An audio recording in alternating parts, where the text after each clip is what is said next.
semuanya, selamat datang di Himate Talks, tempatnya anak TNB untuk ngomongin hal dari A sampai Z. Bersama aku, Aisyah Fidinia, TNB Angkatan 57, yang selama beberapa waktu ke depan akan menemani teman-teman bersama dengan narasumber kita yang keren banget. Oke, mungkin langsung saja kita sapa narasumber kita hari ini, yaitu halo Bang Krisna. Halo.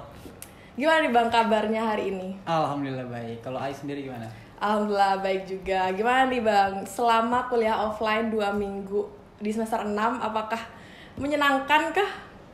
Ya Alhamdulillah menyenangkan sih, seru lah.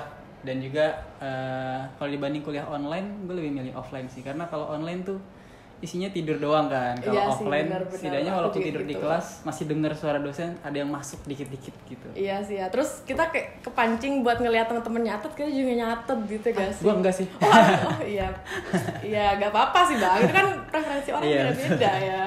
Iya. Oke.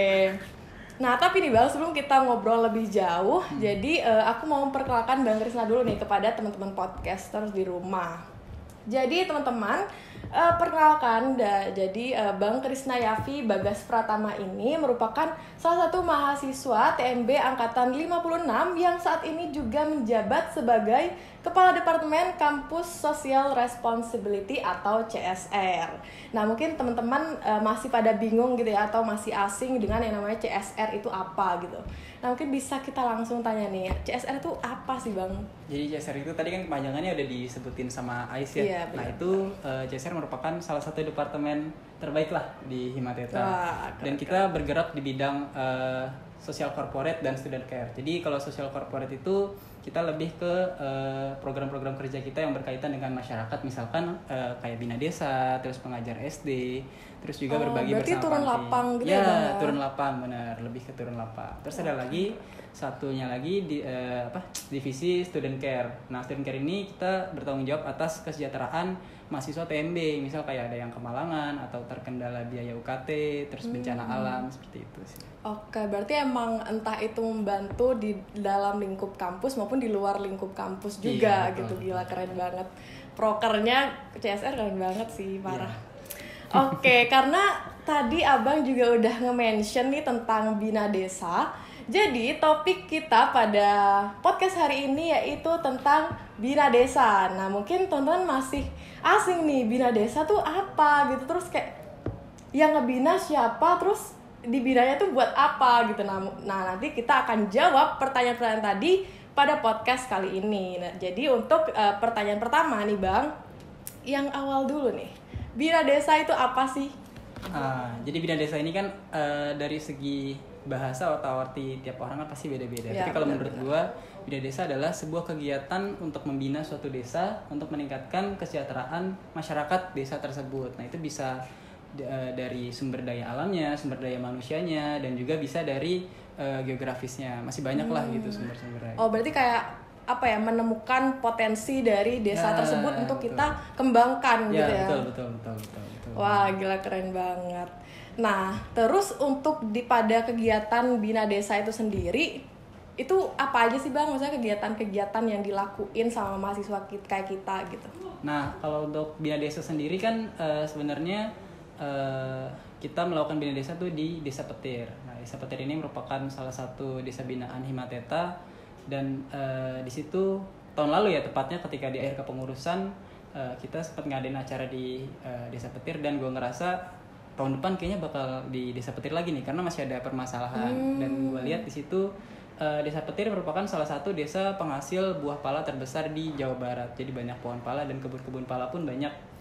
Tapi yang dimanfaatkan sama si Desa Petirnya sama masyarakatnya itu cuma bagian bijinya aja. Jadi kayak itu tuh buat rempah-rempah masakan gitu. Ya makanya setahu aku kayak pala ya udah buat masak doang gitu. Tapi ternyata dari Himateta juga punya inovasi untuk si Desa Petir ini mengembangkan si buah palanya itu sendiri, ya gak sih? Soalnya kan sayang banget ya. Jadi kayak dari satu buah pala itu yang dimanfaatkan cuma bijinya aja, Iya 4%-nya doang. aja. Jadi 96%-nya itu kayak terbuang sia-sia dan menurut gue bisa dimanfaatkan sih gitu. Oke, kalau boleh tahu nih Bang, kan tadi Abang bilang kayak yang dimanfaatkan biji doang.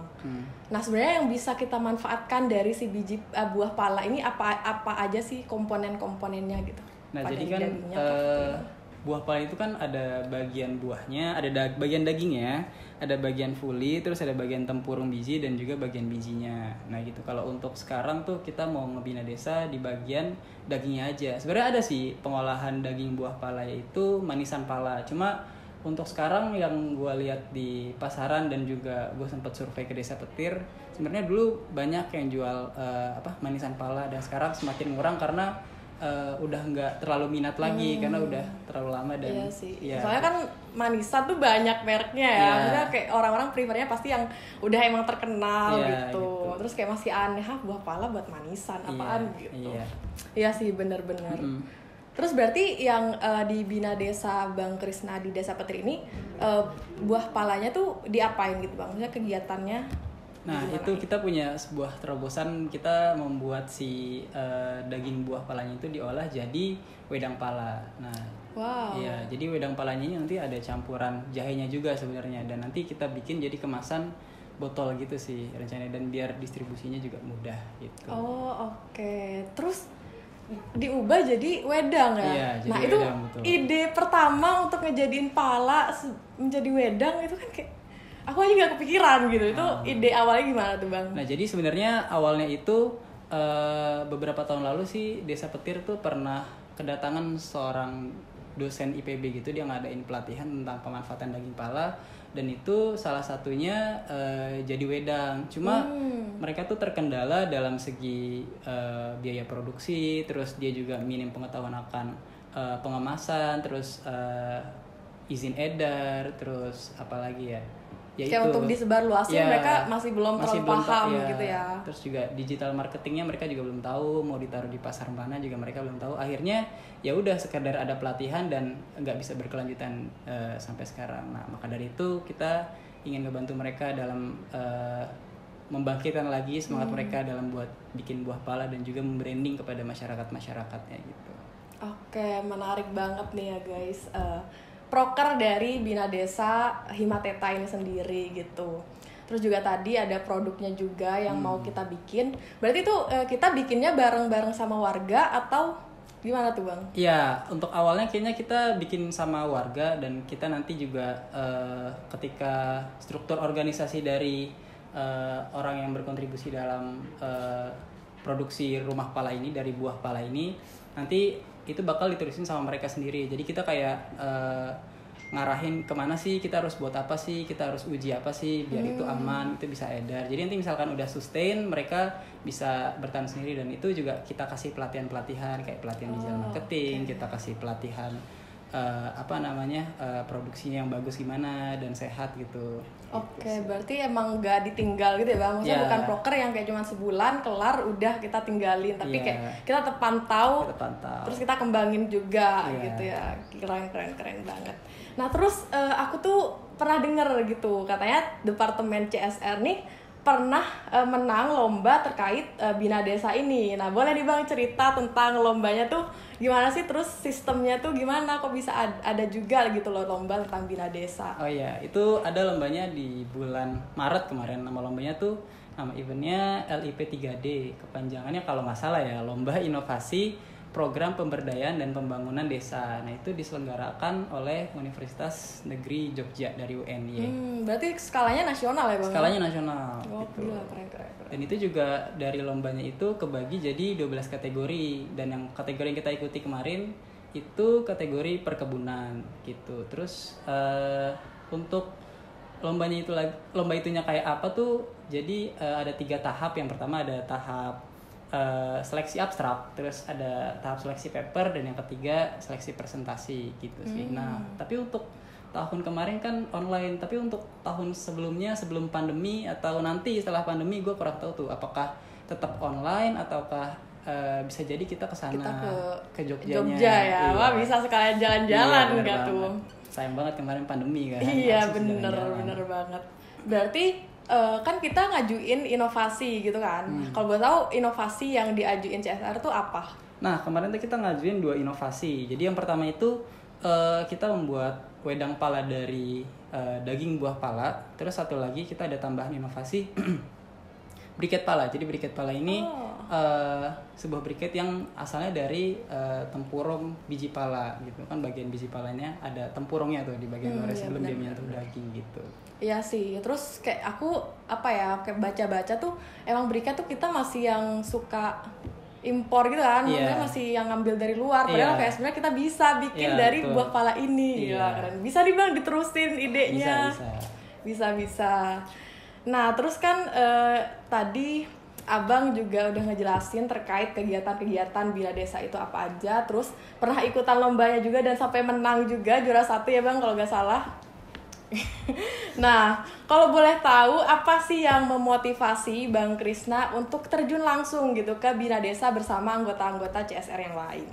Sebenarnya nggak ada sih, gara-gara tahun lalu ikut CSR aja jadi ya udah. Oh, jadi kayak tapi setelah itu gitu ya tenggelam gitu aja. Tapi setelah ikut proker CSR terus tenggelam dalam CSR, jadi kita gue pribadi sih sebenarnya menyadari banyak banget manfaatnya kita ikut proker CSR, apalagi kalau offline. Yang kemarin aja online gue ngerasa lumayan bermanfaat gitu, apalagi kalau offline kan kita bisa terjun langsung ke masyarakat. Iya benar. Kita bisa bersentuhan langsung sama masyarakat, bisa berbagi kebahagiaan, terus juga bener. Ya gitu seru-seruan lah pokoknya kita di CSR. Sangat mulia ya tujuan dari CSR ini, bener. Jadi buat teman-teman nih yang nanti angkatan 59, 58 yang mau masuk Himateta boleh gabung ke CSR ya, karena kegiatan-kegiatan menarik banget nih teman-teman.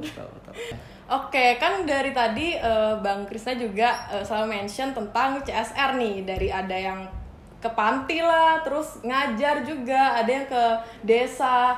Nah, dari proker-proker ini, menurut Abang mana sih yang paling favorit menurut Abang? Kalau menurut gue pribadi sih yang Bina Desa ya, karena itu impact-nya gede banget buat masyarakat desa gitu. Karena dengan kita terjun langsung ke masyarakat, terus kita kan meningkatkan kesejahteraan, terus taraf ekonomi mereka mungkin naik, terus pengangguran menurun gitu kan. Jadi mereka bisa punya lapangan usaha sendiri dan jadi desa yang mandiri gitu. Lingkupnya tuh luas banget yang akan dicapai gitu. Iya benar-benar sangat luas. Iya keren. Kalau aku juga termasuk anggota CSR ya teman-teman. Kalau teman-teman pengen tahu, kalau aku sendiri itu proker yang paling favorit itu mengajar. Jadi kita tuh kayak ngajar ke SD gitu. Kita ngajar ke 2 SD. Itu tuh kita ketemu kayak anak-anak lucu, terus kita ngebagiin ilmu-ilmu kita selama di kuliah mungkin, atau kayak yang pas SD gitu. Jadi proker-proker CSR tuh bener-bener kayak membantu masyarakat luar yang mungkin masih membutuhkan informasi-informasi terkait mungkin menjaga lingkungan, terus mengembangkan kayak desa itu, mengembangkan potensi desa itu gitu. Jadi banyak sekali cangkupan dari proker-proker dari CSR itu sendiri gitu. Nah terus nih Bang, kan tadi Abang juga mention tentang wedang pala ya kan, tentang produk dari Bina Desa. Nah itu berarti bentukan dari wedang ini apakah dalam bentuk kayak minuman botol, atau ntar ada yang bentuk bubuk kah, atau mungkin ntar ada kapsul gitu obat wedang? Boleh mungkin ya. Yang sekarang tuh apa Bang? Ya jadi kalau untuk gagasan awalnya kan ini masih baru ya, dan ini juga jangka panjang. Jadi kita untuk awal ini kita fokus ke pengemasan botol. Nah untuk pengemasan botol ini kan perlu pengkajian juga, ada plus minusnya. Misal kalau pengemasan botol mudah dalam produksi, jadi kayak kita habis masak wedang terus tinggal dimasukin ke botol gitu kan. Terus mudah juga dalam pemasaran. Tapi dampak negatifnya kita juga nggak tahu umur simpannya gimana. Sih, benar. Biasanya lebih nggak tahan lama gitu ya. Betul, dibanding bubuk. Makanya itu kita perlu mengkaji satu-satu. Jadi misalkan botolnya udah fix, udah bagus, baru kita geser ke yang lain gitu sih. Oke, berarti dari CSR ini untuk ngebantu dari proses desain kemasannya juga gitu ya. Oke, keren banget. Nah terus kalau target dari Bang Krisna sendiri gitu, maksudnya wedang pala ini mau disampaikan seluas mana nih? Apa kayak ya udah cuma sekitar Bogor doang atau se-Indonesia atau bisa ke sedunia gitu? Aduh, takut terlalu kepedean nih kan. Sebenarnya iya kan harapan mah nggak apa-apa. Benar. Jadi sebenarnya kan produk yang kita bikin ini kan anti mainstream ya, maksudnya. Iya benar. Ini mungkin produk pertama atau mungkin di luar sana ada yang bikin dan gue belum tahu. Yang gue cari internet sih belum ada gitu. Wah bisa nih Bang pencetus wedang pala pertama. Harapannya sih kayak gitu. Jadi kita bisa pasarnya minatnya jadi lebih banyak karena kita kan satu-satunya ya yang mengeluarkan produk tersebut. Jadi mungkin edarannya, maksudnya produk tersebut diedarkannya lebih mudah, minatnya lebih banyak. Karena menurut gue khasiat dari wedang pala yang dibikin sama dosen IPB tuh sangat-sangat bagus gitu, banyak banget manfaatnya. Gitu. Iya sih, apalagi kayak orang tua tuh kan lebih lebih apa namanya? Orang tua tuh lebih mengutamakan kesehatan gitu. Jadi untuk minuman-minuman kayak minum boba lah itu kan lebih ke anak muda. Nah, tapi nih Bang kan kayak aku sendiri tuh jarang banget kan minum wedang gitu. Nah, apalagi ini sekarang wedang pala gitu. Maksudnya kan makin enak gak ya gitu. Nah, gimana sih cara Abang nanti ngeyakinin kayak wedang pala tuh enak gitu. Entah itu untuk orang tua, untuk anak-anak, untuk remaja atau untuk anak kuliahan kayak aku gitu. Mungkin awalnya dari segi ini ya kemasan dulu. Nah dari segi kemasannya biar mungkin eye catching dulu ya, visualnya dulu. Jadi visualnya bagus. Apa nih mau coba? Biasanya anak muda suka coba-coba ya, gitu. Tapi jangan coba yang enggak ya. Ya itu bisa dicoba gitu maksudnya. Kalau eye catching jadi dari awal ngelihat jadi penasaran pengen nyoba nih gitu. Jadi ya udah kebeli, insya Allah kebeli. Terus juga dari segi branding atau ngasih iklannya jadi bagus gitu, nggak terlalu buat orang tua tapi cocok juga buat anak muda gitu. Mungkin bisa kita nge-guide influencer kayak Fadil Jaidi gitu. Bisa banget ya kan untuk menyebarluaskan si wedang pala ini gitu. Benar. Mantep banget ya. Atau mungkin nanti bisa tuh Bang kayak wedangnya dimasukin boba gitu boleh. Mungkin bisa kita kerjasama sama si boba sama gitu ya. Chatip gitu. Kita tidak boleh sebut merek karena tidak ada sponsor ya dari pihak mereka. Betul. Oke, jadi gitu guys. Jadi proses pembuatan wedang pala ini akan cukup panjang juga untuk proses pemasarannya juga dan diharapkan semoga kegiatan ini gak berhenti di kita gitu ya. Misalnya di tahun-tahun berikutnya ada yang meneruskan juga gitu ya Bang. Iya. Terus katanya mau dipatenin juga nih Bang katanya. Kalau nggak salah nih. Iya benar. Rencananya sih gitu, tapi menurut gue itu kan kalau untuk proses ke paten dan juga itu kan cukup panjang lah gitu.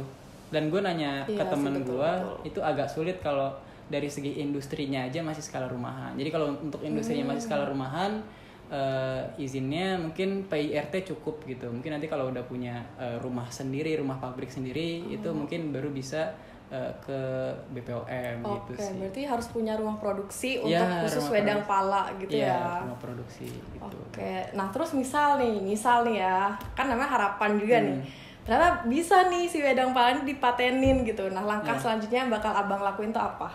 Nah, mungkin kita beralih ke bentuk selanjutnya gitu, kayak masukan dari Bapak dosen waktu itu pernah. Jadi dalam bentuk wedang bubuk gitu, jadi dimasukin ke dalam bentuk entah sachet yang kecil gitu atau yang agak besar. Nah itu mungkin takaran nanti bisa disesuaikan gitu. Nah selain itu kita juga mau rencana gue pribadi ya. Gak apa-apa. Itu pengen bikin briket juga. Jadi briket dari tempurung biji pala gitu sih.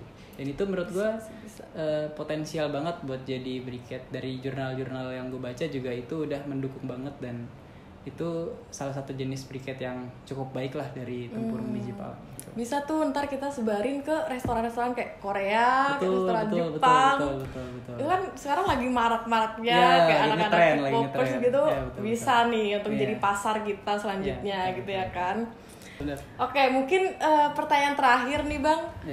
Kesan pesan Abang selama mengikuti kegiatan Bina Desa entah dari tahun sebelumnya ataupun tahun ini dan saat juga menjabat sebagai kepala departemen di CSR ini gitu. Kalau setelah belum tahu ya karena kan belum selesai gitu. Tapi kalau untuk sejauh ini ya menurut gua seru banget gitu karena kita bisa jalan-jalan bareng, masak-masak bareng, terus kita juga terjun langsung ke lapangan bareng-bareng gitu. Berbagi kebaikan dan kebahagiaan kepada orang-orang bersama-sama gitu ya. Kesana juga seru, kemarin kan sempat juga dapat juara 1 gitu dan itu gue pribadi agak-agak gak nyangka sih. Dan kita juga dapat apresiasi penuh dan dukungan penuh dari para juri untuk melanjutkan program gitu ya. yang kita buat gitu Iya, sih. benar. Jadi, Karena emang prokernya emang bagus gitu, kayak sayang banget kalau misal kayak cuman terhenti di bener. proker kita doang, terus tahun depan malah hilang Iya, gitu. iya, Jadi benar. emang harus tetap dilanjutkan dan dikembangkan selalu iya, gitu. jadi setiap tahun ada pembaruan dan Iya, sustain gitu benar-benar. lah. Gitu. Oke, mungkin terakhir nih Bang, ada gak sih yang pengen Abang sampein ke teman-teman angkatan 58 tahun 59 terkait mungkin kegiatan-kegiatan kita atau apapun itu? Ya, buat teman-teman 58 dan 59 yang apa ya, passionnya gitu diterjun langsung ke lapangan, bersentuhan langsung kepada masyarakat, itu mungkin bisa join ke Himateta, khususnya Departemen CSR. Dan juga pesan buat teman-teman 58 59, kalau dari divisi CSR sendiri sih gue pengen banget dari kalian itu benar-benar menjaga kebersihan dan juga memaksimalkan potensi yang ada di daerah kalian. Siapa tahu itu kan bisa bernilai ekonomi lebih gitu. Betul. Dan itu bisa dimulai dari diri kalian sendiri. Iya, gitu. betul. Siapa tahu kita jadi pencetus untuk meningkatkan stabilitas ekonomi masing-masing daerah kita dengan menemukan inovasi dari masing-masing desa kita sendiri gitu. Iya, betul. Contohnya kayak Desa Petir, potensinya yaitu buah pala gitu. Betul. Oke, mungkin segini aja bincang-bincang kita pada episode kali ini. Terima kasih banyak kepada Bang Krisna yang sudah menyempatkan waktunya untuk hadir dan berbagi ilmu dan pengalamannya terkait Bina Desa. Dan terima kasih juga kepada teman-teman yang sudah menonton podcast ini sampai akhir. Jika teman-teman memiliki pertanyaan terkait Bina Desa ataupun CSR, boleh aja langsung tulis komen di bawah. Dan jangan lupa untuk terus nontonin podcast kita di episode selanjutnya. Saya Aisyah Fidinia undur diri. Wassalamualaikum warahmatullahi wabarakatuh.